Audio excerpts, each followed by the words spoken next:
Hi, I'm Jay, EscobarJ.com. This video is going to be, do relationships work the second time? Now, this is a tricky question to answer because the answer is it depends. It depends on why the relationship ended or is on the rocks in the first place. If a relationship ended because of something more superficial, like differences of opinions or maybe distance or things that could be salvageable and have an opportunity to make it work a second time, for example, like sometimes people who are in relationships when they're young just need some time to mature and grow up a little bit.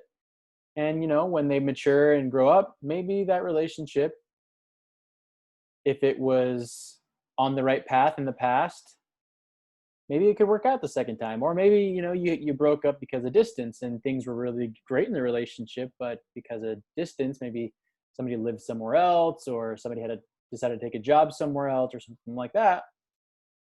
Maybe in the future those relationships could be salvageable. Now, there are many, I would say the majority of relationships that end are going to fall into one of these categories.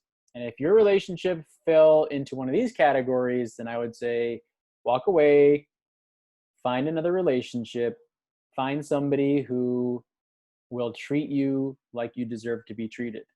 And those are going to be cheating, differences in core values or core beliefs, religion or non-religion, lying and or dishonesty, abuse, and mentally unstable people. So if you were a part of a relationship that maybe your partner cheated on you, let me tell you something that I learned from experience. Once a cheater, always a cheater. If the way your relationship started was, if you started dating somebody who was cheating on somebody before you, then that person will do the same thing to you. You're not special. It's just how the person is. If somebody is a habitual liar or is dishonest, that is how they're going to be for the rest of their life. It's just how they are. It's how they were raised. It's just a part of who they are. Narcissists are. That's a great example. Is a narcissist. A narcissist literally will lie to you about anything and needs you to look up to them and needs you to give them power. And so if you were in a relationship like that, absolutely not. Those relationships will never work out 100% of the time. 9 times out of 10, I would say 90% of the time, 95% of the time, those relationships will not work out. Because if they did it to you once, they're going to do it to you again. Also, if somebody's mentally unstable, that's a very difficult situation.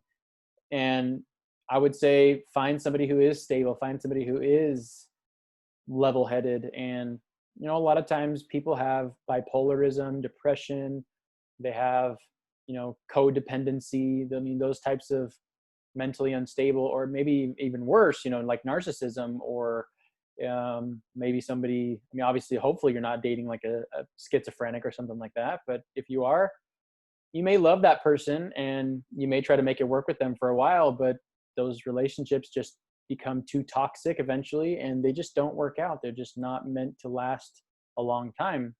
And there have been studies done on the happiest couples in the world and the healthiest couples in the world. And one thing in common that they have in common is that they communicate and they will solve their issues and solve their problems before they go to bed.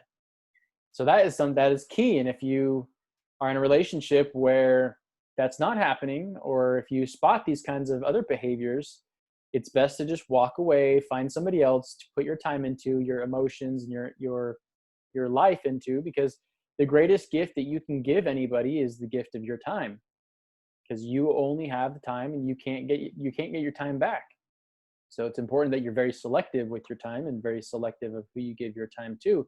And you want to make sure that that person is reciprocating and that person really values and respects your time and wouldn't do anything to disrespect you or your time. Um, a few other things is like religion. I mean, that sometimes, if somebody's very religious and the other partner is not very religious, I mean, you're just going to be clashing all the time. You're just going to be butting heads all the time. So it's best to just walk away from those types of relationships unless you're willing to, you know, adopt their religion, or if you're willing to, if your partner is really doesn't want anything to do with religion and you are willing to give yours up, then that might be a situation. But however, people who are religious and people who are non-religious tend to be very stuck in their ways, or they tend to be very into religion or not into religion. So the fact that one person is very into religion, the other one's not into religion, I mean, you're just going to be clashing and butting heads a lot of times. And that typically goes into a differences of core values and core beliefs, which is kind of the deeper rooted cause and issue with this specific area. And so typically if you have certain core values, like for example, if one partner is a smoker and one person's a non-smoker, I mean, that's like a huge core value. That's a huge thing that probably, I mean, there are relationships out there who might be successful with that, but typically if it's something big like that, or like lying, dishonesty, having integrity, those types of things, those are core values and core beliefs that if your partner doesn't have the same core values or core beliefs, or maybe spirituality, or maybe you have a grander vision for your goals and things, maybe you want to pursue your career more, if your partner is holding you back from doing those things, that's just going to create friction and resistance, and eventually you will resent that person for stopping you or kind of putting the brakes on what you truly want to go after in your life. And those core values, those can definitely conflict. So I would say, and obviously abuse is the last one. Abuse, I mean, if somebody's abusing you, just leave that relationship, go find somebody else, get a restraining order if you have to. Do what you need to do to get out of that toxic relationship, because even if that person says, I'll never do it again, I promise I'll never put my hands on you, whatever, it's not true. It's just who they are. Sometimes it's how they were raised. Sometimes it's the core values, core beliefs. Sometimes it's just one of those things, and you can't change that person. It's not your responsibility to change or improve the other person. If they're not willing to do it themselves, it's best to just walk away, find somebody else who will treat you right and will respect you, your time, and value who you are and the things that you give to them. And so that's the best advice, is to find somebody who has those good core values, somebody who has higher values, respects you, and is secure in who they are. Most people, if someone cheats on you or habitually lies to you or is a narcissist or abuses you, 9 times out of the 10, those people who cheat or insecure, they're very insecure about themselves inside. They don't want to go at it alone. That's why they feel like they have to have somebody else there, or if things are not going well in the relationship, they cheat. It's just they're going to cheat on you regardless of what you do. Cheaters are going to cheat, and liars are going to lie, and abusers are going to abuse. It's just how their nature is. They can improve themselves, but typically they don't. That's always how it's going to be. And people who are like that are insecure, they're fearful, and they don't value loyalty, honesty, or integrity. And that's really the key difference. So your best bet is to find somebody and put your attention and energy into finding someone who has high values, who won't cheat on you, who is secure in who they are themselves, who is spiritually minded, who is unafraid, and who is loyal, honest, and has integrity and faithful. And those good qualities, who's, smart, intelligent, and who's okay living their life alone, who has a great life by themselves, because you can't love anybody else unless you love yourself first. And that's the key. So if you enjoyed this video, make sure you give me a thumbs up, subscribe to the channel, hit the little bell icon so you never miss any time I release a new video. If you'd like to get my help with this topic, the fastest way is to book a coaching session on my website, escobarj.com. You can also make a donation there. Throw me $1, $2, $5, whatever it is you feel is equal to the value of the information I've given you in this video or any of my other videos.